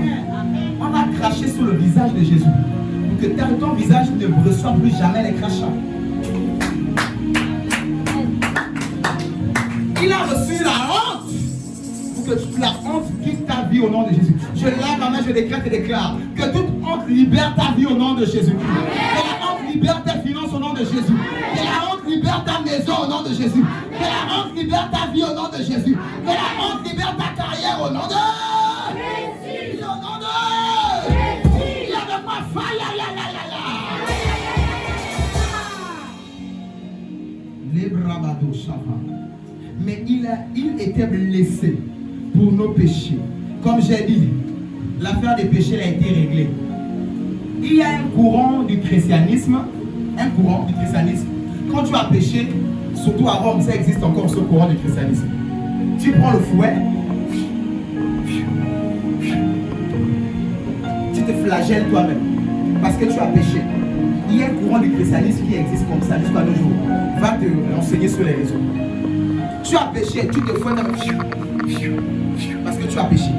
Mais la Bible nous dit, on ne nous fouette plus pour nos péchés. Il y a quelqu'un qui a été frappé avant la croix, qui a encaissé les coups par Pilate, qui a encaissé les coups par Hérode, qui a encaissé les coups pour nos péchés. Et je suis en train de dire à quelqu'un, c'est pas parce que tu as péché que Dieu va dire sois malheureux à lui. La conséquence derrière là, c'est tomber sur lui. Voilà pourquoi on appelle ça la grâce. Une faveur imméritée. Normalement, je mérite la mort. Mais c'est lui, c'est tombé sur lui. Moi, je ne prends que les bénéfices. Voilà pourquoi il dit tout est accompli. Tout à croix seulement c'est fini. On vous a tellement enseigné le christianisme. Tu as péché, tu meurs. Tu étais à l'église, à peine que tu as peut-être menti avant de traverser quand la voiture de ta porte, tu mangeais un livre comme ça, il dit sacrilège. Un pasteur nigérien, il est mort, il est ressuscité. Et quand il est là-bas, il a vu un pasteur qui était en enfer. Parce que quand il a fini le culte, comme là par exemple, j'ai fini, avant de sortir, j'ai fait mon saut à Daniel. Et quand j'ai traversé la voiture, la compagnie. Il a vu le pasteur là en enfer. Il était en enfer seulement parce qu'il a fait un mensonge après la prédication. Que le pasteur n'était pas chrétien. C'est pas le mensonge là. Ou alors c'est les visions et les démons t'ont mis dans la tête quand tu es ôté au coma. Et tu as dit que tu as vu le ciel, tu étais en enfer, les démons t'ont mis des pensées diaboliques pour venir empoisonner les enfants de Dieu dans la tête. Le prix est fait. Tu penses que tu perds le salut bêtement comme ça? La Bible dit on est sauvé une fois pour toutes. Et même s'il arrive de perdre le salut, c'est pas si facilement. Tu es sûr que tu as 1 million là, tu vas prendre les clandons. Tu vas me dire que le taximan là même, il est dans les plans, ils veulent me voler. Tu as 1 million, tu vas attraper ça comme ça, tu vas sécuriser. Même à la maison, tu as une cachette là, tu as les enfants, tu vas tout le jour, tu vas les guetter. Est-ce qu'ils sont quoi là? Tu comptes même. Bon, ça c'était 1 million, tes trucs. Tu penses que Dieu va donner Jésus-Christ et il ne va pas sécuriser ça? Tu es sûr qu'il va donner ce qui lui vaut le plus cher, son fils unique, pas un ange, pas l'or et l'argent que c'est. La Bible dit que les rues sont pavées d'or, pas ça, son propre fils qui vaut plus que tout. Il va donner comme ça et puis tu peux perdre le salut parce que tu as menti. On vous enseigne des doctrines démoniaques. Il y avait pas mon salut est sécurisé. Mon salut est sécurisé. Il y avait pas moi je ne pêche plus. Moi je ne pêche plus. Le péché est condamné à la chair, toi c'est pas la chair. Toi c'est l'intérieur. Ça peut arriver des faiblesses, les fautes, tu as failli. Mais ce n'est pas toi, tu ne pêches plus. Le péché ce n'est pas une action d'abord ou une pensée. Avant tout c'est d'abord une position. C'est d'abord un état d'âme. C'est une position qui t'a enlevé de la mort à la vie. Et quand je réalise même ces choses, tu vas même moins pécher. C'est parce qu'on t'a trop dit moins battu, donc tu es là tous les jours comme si c'était. Il y a le il faut que ça change. Il faut que ça change. Il a été blessé pour nos péchés, brisé pour nos iniquités. Qu'est-ce qu'on appelle l'iniquité? L'iniquité, c'est ce que porte ton sang. Parce que l'iniquité se transmet de génération en génération. Donc l'iniquité, c'est dans le sang. Alléluia. Et il a dit qu'il a été brisé pour nos iniquités. Donc pour dire que ce que tu as hérité de tes parents là, maléfiques là, il a payé le prix pour l'iniquité. Il a payé le prix pour l'iniquité. Il y avait quoi? Le prix a été payé. Le prix a été payé. Le châtiment qui lui donne la paix est tombé sur lui. Pour qu'il y ait la paix, il y a un prix à payer obligatoirement. Il n'y a pas de paix sans prix à payer. Mais seulement qu'est-ce qu'il a fait? Lui, il a payé le prix et il nous a donné la paix. Je vais dire à quelqu'un que la situation qui te donnait plus la paix, le prix a été payé pour cela. La situation qui te troublait la pensée, qui te troublait le sommeil, le prix a été payé pour ça. Le prix a été payé pour ça. Le prix a été payé pour ça. Je t'ordonne d'être en paix à partir de ce jour au nom de Jésus. Je t'ordonne d'être épanoui à partir de ce jour au nom de Jésus. Je t'ordonne d'être en joie à partir de ce jour au nom de Jésus. Je ne suis pas en paix. Papa nous a laissé avec les problèmes, avec les ceci, les réclamations, les esprits. Non, tu n'as pas compris que le prix a été payé. Reçois la paix du Seigneur au nom de Jésus. La Bible dit shalom, ça veut dire paix et grâce. Reçois le shalom ce matin au nom de Jésus. Que le shalom soit ton partage au nom de Jésus. Que la paix du Seigneur Jésus-Christ soit ton partage au nom de Jésus. Voilà pourquoi depuis la mort de Jésus, qu'est-ce qui se passe? Quand les anges apparaissent, ils disent que la paix soit avec vous. Les disciples sont dans une salle fermée. Jésus rentre dans la salle sans ouvrir la porte, donc il passe par le mur. Et il apparaît doucement. Frangin, que la paix soit avec vous. Parce que le prix de la paix a été payé. Pour avoir la lettre aux Corinthiens, que la paix du Seigneur Jésus-Christ soit avec vous. Et lisez tous les épîtres là. Toujours soit au début à la fin, toujours que la paix du Seigneur Jésus-Christ. Parce que le prix de la paix a été payé. Ton problème c'est que ta paix dépend du 25. Et quand le congélateur est plein là, il est merveilleux le Seigneur. Et quand le mois est au milieu, c'est un peu difficile. La femme. Ah! Quand il y a l'église danse là, c'est maintenant. Non, que ta paix, la La Bible dit, il nous donne une paix qui dépasse l'entendement. Oh my God.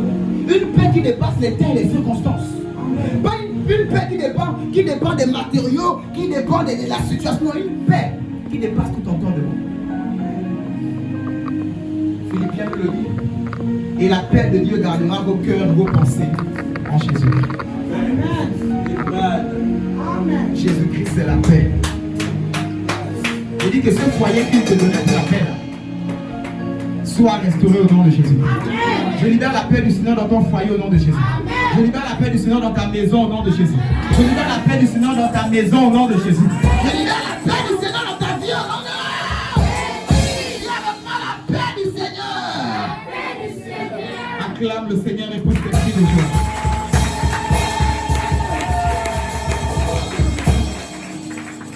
La paix du Seigneur, le prix a été payé. Le châtiment qui nous donne la paix est tombé sur lui. C'est par cette maîtrisure que nous avons été guéris. Alléluia. Galates 3.13, lisons-le. Nous allons terminer. Galates 3.13. Galates 3 au verset 13. Christ nous a rachetés de la malédiction de la loi, étant devenu malédiction pour nous, car il est écrit, maudit est quiconque est conduit au bois. Alléluia. Christ nous a rachetés de la malédiction de la loi, étant devenu malédiction pour nous. Il est écrit, maudit est quiconque est pendu au bois. Oh, ma mère m'avait maudit. Mes parents m'avaient maudit. Le mangala m'avait maudit. J'ai fait rêve que les sorciers étaient venus, ils m'ont maudit. Mes parents avant de mourir m'avaient maudit. Voilà pourquoi. Il va dire à quelqu'un, la Bible dit, maudit soit quiconque est pendu au bois. Jésus a porté nos malédictions afin que nous puissions être bénédictions. Je suis en train de dire à quelqu'un, Jésus a porté nos malédictions pour que nous devenions bénédictions. Béni, béni est mon nom, même si Satan ne veut pas, ça c'est mon nom. Béni, béni est mon nom, même si Satan ne veut pas, ça c'est mon nom. Tu peux acclamer Jésus. Non, j'ai dit tu peux pousser. Alléluia.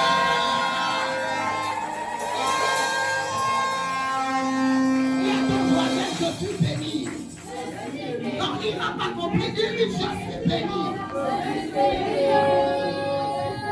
Est-ce qu'il y a une assemblée bénie dans cette salle? Est-ce que tu peux acclamer Jésus? Est-ce qu'il y a une assemblée où Jésus a porté les malédictions? Est-ce que tu peux pousser un cri de joie?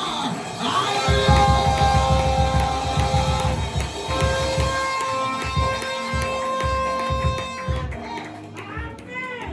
Le diable vous a trop menti. Tu allais faire le rêve là.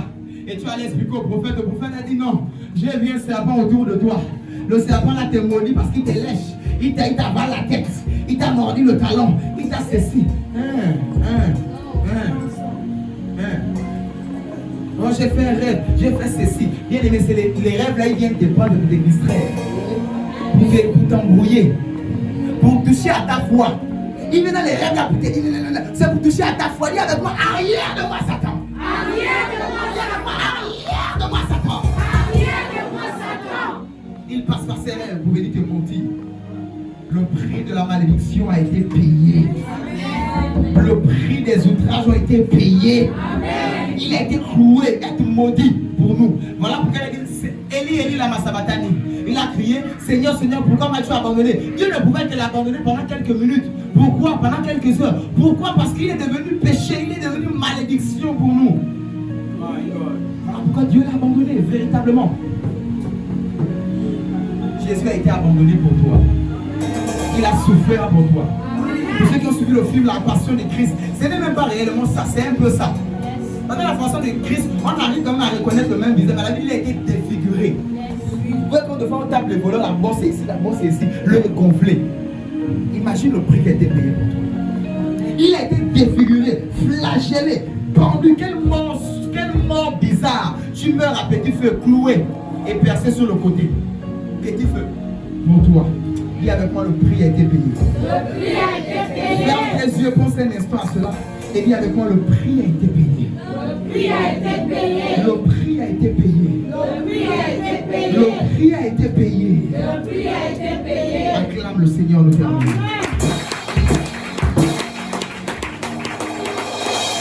Colossiens 2, 14. Je vais terminer assez, nous terminons très vite. Colossiens 2, 14. Lis-moi ça très vite. Colossiens 2 au verset 14, il a effacé l'acte dont les ordonnances nous condamnaient et qui subsistait contre nous. Il a détruit en le clouant à la croix. Alléluia. Il a effacé l'acte dont les ordonnances nous condamnaient et qui subsistait contre nous. Il l'a détruit en le clouant à la croix. C'est comme ça que tu es là, il y a des ordonnances et des arrangements des parents qui te condamnaient. Elle a signé pacte avec des choses. Et toi, innocent, tu payes. Et quand le diable te réclamait, il te montre tout le temps l'acte là, spirituellement. J'ai le droit de venir bloquer ton ventre, excusez, ta mère m'avait donné le sang là. J'ai le droit de bloquer ton travail, tes finances, de voler même tes finances. J'ai le droit légal. L'acte dans les ordonnances. Il y a plusieurs actes et les ordonnances qui condamnent plusieurs enfants de Dieu. Mais j'aimerais dire à quelqu'un, alors que tu crois à ces choses, l'acte là est déchiré ce matin au nom de Jésus. J'ai dit l'acte de mariage avec la pauvreté est déchiré au nom de Jésus. L'acte de mariage avec la stérilité est déchiré. L'acte de mariage avec le célibat est déchiré. L'acte de mariage avec le chômage est déchiré. L'acte de mariage avec le malheur est déchiré. Oh non, non.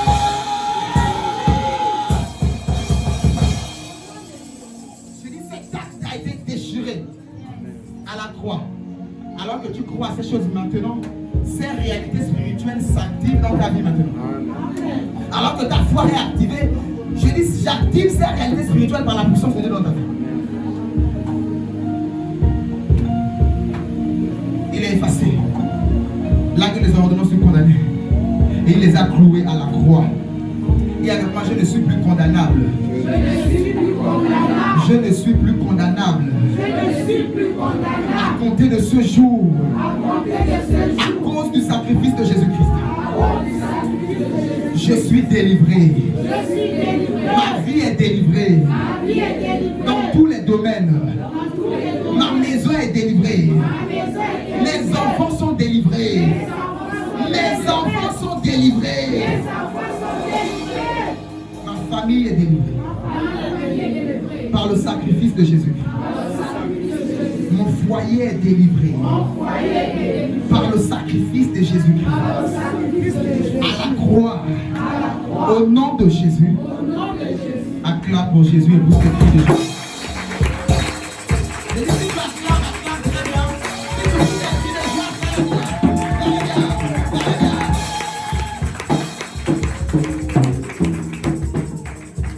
Je termine avec ce texte et nous allons prier. Matthieu 27. Je termine avec et nous allons prier. Matthieu 27, verset 52. Matthieu 27, 52, je termine avec ça.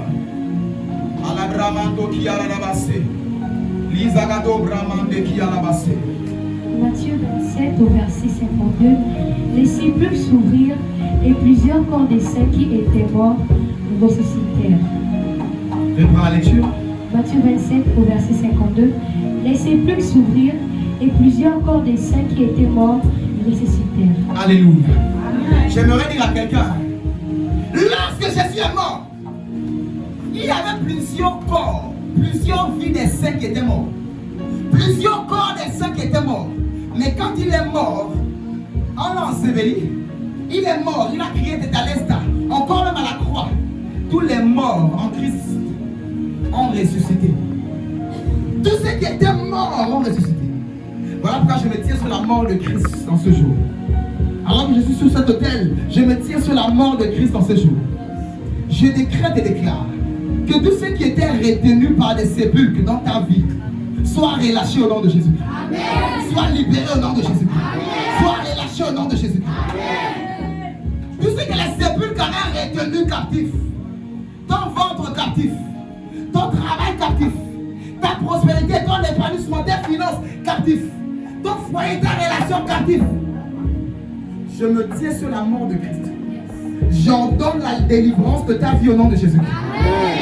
J'ordonne à tout tombeau, à tout sépulcre, à tout mort, à tout esprit de mort, de lâcher prise au nom de Jésus. De lâcher prise au nom de Jésus. De lâcher prise au nom de Jésus. Lâchez les ventres maintenant au nom de Jésus. Lâchez les mariages au nom de Jésus-Christ. Lâchez les finances au nom de Jésus-Christ. Lâchez les mariages au nom de Jésus. Lâchez l'état émotionnel des gens au nom de Jésus. Lâchez l'état émotionnel des enfants de Dieu au nom de Jésus. Pendant longtemps, enfants de Dieu, la vie dit réjouissez, je vous le répète, mais incapable même de te réjouir parce que des choses te retenaient et te bloquaient. Je me tiens sur la mort de Christ. J'ordonne la résurrection dans ta vie au nom de Jésus. J'ordonne la résurrection dans ta vie au nom de Jésus. J'ordonne la résurrection dans vos vies au nom de Jésus.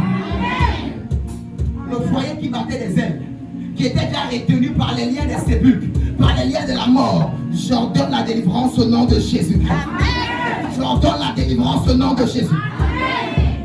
La santé qui était déjà retenue par l'ange de la mort, par les sépulcres, par les tombeaux, j'ordonne la délivrance au nom de Jésus. La délivrance au nom de Jésus. David était menacé de mort. Il chantait un psaume à Dieu. Et il dit le tombeau qu'ils ont creusé là, c'est eux-mêmes qui vont tomber dedans. Je lève ma main, je déclare et déclare. Tous les tombeaux et sépulcres qui ont été creusés par tes ennemis pour ta vie, je déclare et déclare que eux-mêmes ils tombent dedans au nom de Jésus. Eux-mêmes ils tombent dedans au nom de Jésus. En cette fin d'année, tu ne mourras pas au nom de Jésus. Là où les accidents et la mort en train de frapper partout là, je déclare et déclare à cette fin d'année, tu ne mourras pas au nom de Jésus. Tes enfants ne mourront pas au nom de Jésus. Tu ne mourras pas au nom de Jésus.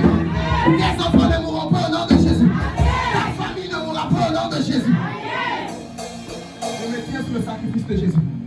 Et je décrète et déclare la vie en ce lieu au nom de Jésus. La vie dans ta vie au nom de Jésus. Tes finances qui étaient mortes depuis là, je décrète et déclare la vie au nom de Jésus. La vie au nom de Jésus.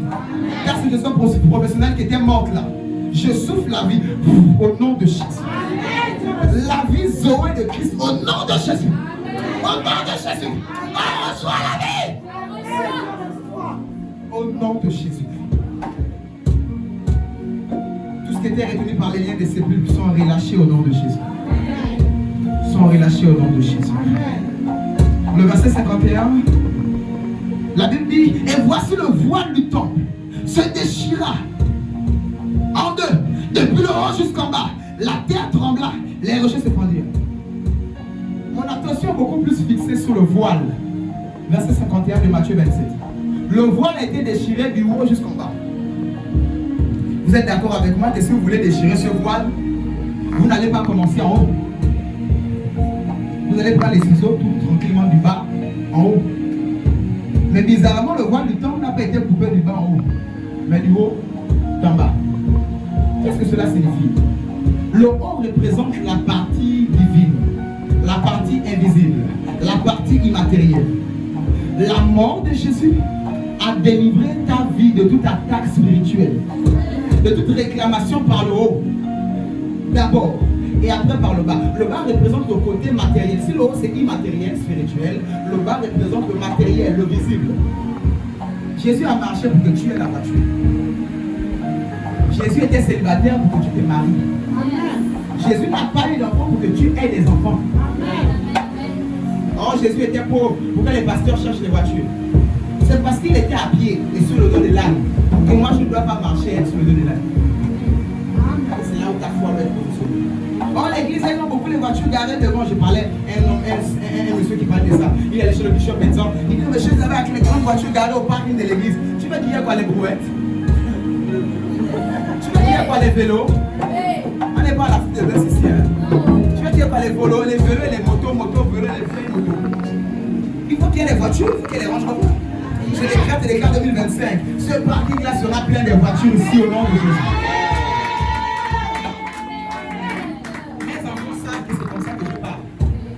C'est comme ça bizarrement que les choses arrivent. J'ai dit 2025, il y aura des voitures carrées qui viendront ici au nom de Jésus.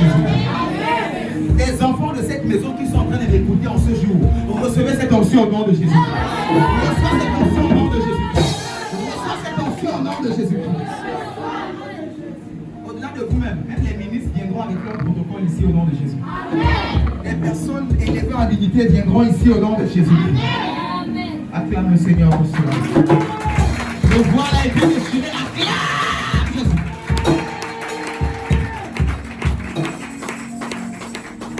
Et la Bible dit la terre trembla, les rochers se fendirent. Les rochers sont durs, les rochers représentent les difficultés. Jésus meurt, c'est comme si c'était la massette ou le marteau piqueur. Les rochers commencent à se briser, boum, boum. Ça c'est quelle mort? Qui est mort? Qui est mort? Qui? Je vais dire à quelqu'un, à Jésus, Jésus est mort. Non seulement il est mort, mais il est ressuscité plus que vainqueur. La mort a été vaincue. 2025, tu ne mourras pas au nom de Jésus. 2025, tu ne connaîtras pas la mort au nom de Jésus. Alors que les rochers qui représentent les difficultés ont été brisés. Je décrète et déclare 2025. À compter de ce jour, tu ne connaîtras plus jamais les difficultés au nom de Jésus. Pour faire la prochaine, tu es là, tu cotises comme si c'était la retraite. Tu vas acheter la voiture, tu t'entends dire, même manger, tu ne manges plus bien. Non, non, non. Les difficultés s'arrêtent au nom de Jésus. Tes projets se réalisent au nom de Jésus-Christ. Les difficultés s'arrêtent au nom de Jésus. Plus jamais cela. Une vie de misère, difficile, comme difficile. Tu as même du mal à manger ton pain, comme difficile. Jésus a payé le prix pour cela. Plus jamais de misère dans ta vie au nom de Jésus. Je te regarde dans le blanc de l'œil. Je dis plus jamais de misère au nom de Jésus. Nous ne nous tenons pas sur nos capacités, mais sur le sacrifice de Jésus-Christ. Et nous disons plus jamais la pauvreté et la misère dans ta vie. Plus jamais de difficultés au nom de Jésus. Tu n'auras plus jamais de difficultés à scolariser tes enfants. Tu n'auras plus de difficultés à payer ton loyer au nom de Jésus. Tu n'auras plus de difficultés à te vêtir. Tu n'auras plus de difficultés au nom de Jésus. La Bible déclare, il s'est fait pauvre afin que nous soyons riches. Il s'est fait pauvre afin que nous soyons enrichis. Qui vous a dit qu'un chrétien ressemble à une grosse chemise foulée, un vieux pantalon et des chaussures de 2000 de la gare routière? Et il y a une vieille Bible à la main, il a fait des marchands et dit voici un chrétien qui arrive. Qui vous a dit ça? Jusqu'à ces prophètes qui ont dit oh, je suis pauvre comme un rat d'église. Ah! Ils ont tellement rattaché la pauvreté à l'église. Oh, je suis pauvre comme un rat d'église. My God! Il dit je suis pauvre, je suis pas l'église. C'est l'église. Il dit je suis pauvre. Comme un rat d'église. Donc ils ont tellement rattaché la pauvreté à l'église. Et avec moi ça s'arrête. Ça s'arrête. 2025. 2025. Le Gabon connaîtra une église prospère. 2025. Ma famille connaîtra une église prospère. Oh non, non. Acclame le Seigneur pour ses cris.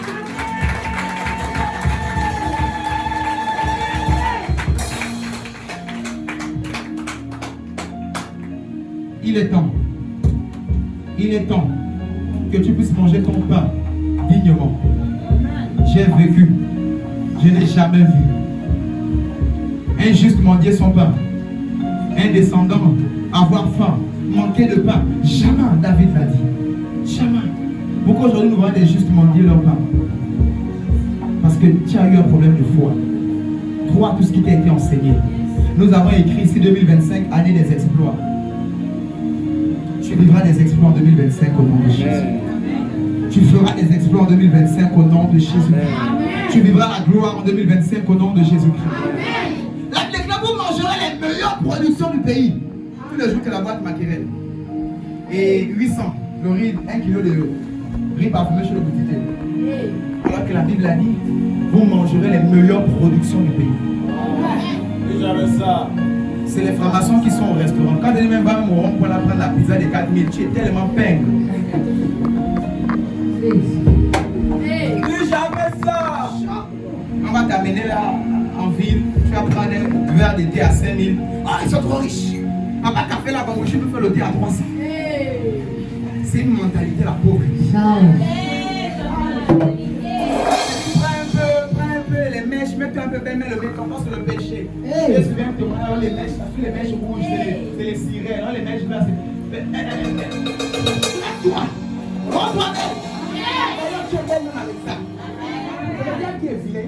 choses qui sont bien. Il va te dire que les chrétiens des fois, que les robes qui balaient le sol. Yeah. Et te donner un style démoniaque. Et pourtant, les anges au ciel sont très bien vêtus. Alléluia. Quand vous voulez qu'on reste derrière. 2025, c'est ton année de gloire au nom de Jésus. Alors que tu es délivré maintenant, 2025, c'est ton année d'excellence et de gloire au nom de Jésus. En haut et en bas. Les rochers étant fondus, les difficultés ont été brisées. Lève-toi, nous allons prier.